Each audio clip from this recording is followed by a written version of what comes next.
floor hinge installation. Kani ang gamit guys para mag-install og floor hinge. Bangagan siya daan. Ini 12 naman, 14. Ini 10.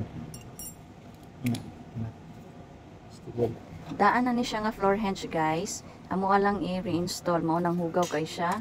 Amo lang sang tanggalon ang cover. Ana pa di ay flat star screw.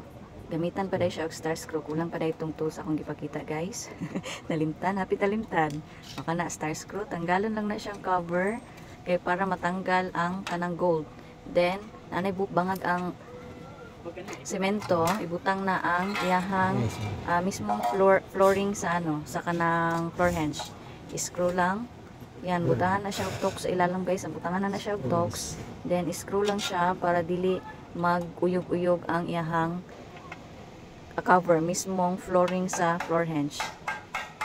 Make sure guys na dili mag-move or dili hiwi ang inyong gibutangan anang block nga mismong flooring sa door closer para dili siya maghiwi ang dagway sa door. Mao na siya ang mga adjuster guys. I-adjust lang pag dili align ang door, i-adjust lang ninyo kana siyang 4, 1, 2, 3, 4 kanang naa siya nut.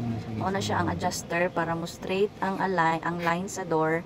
Kung hiwi siya, pwede ninyo na siya i-adjust dira nya. Kung ano siya, dili siya magpantay ang sa ibabaw sa ubos, pwede ra pud ninyo na siya i-align.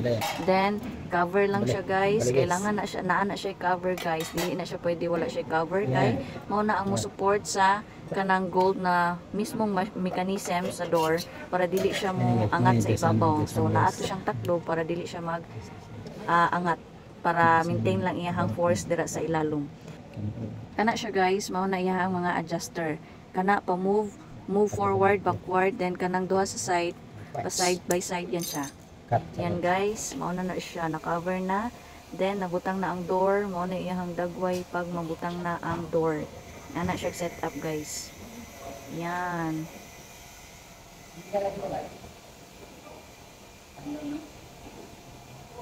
Tanggal na siya iya. Double action ni siya guys, two way open. Pwede siya open pasulod, pwede po siya pagawas. FD ang iyahang frame guys, up and down. Then ang glass niya, 3/8 ang iyahang thickness. Ang dapat magud sa door guys is 1/2. Labi nag frameless. Okay lang siya ipis kung na siya frame.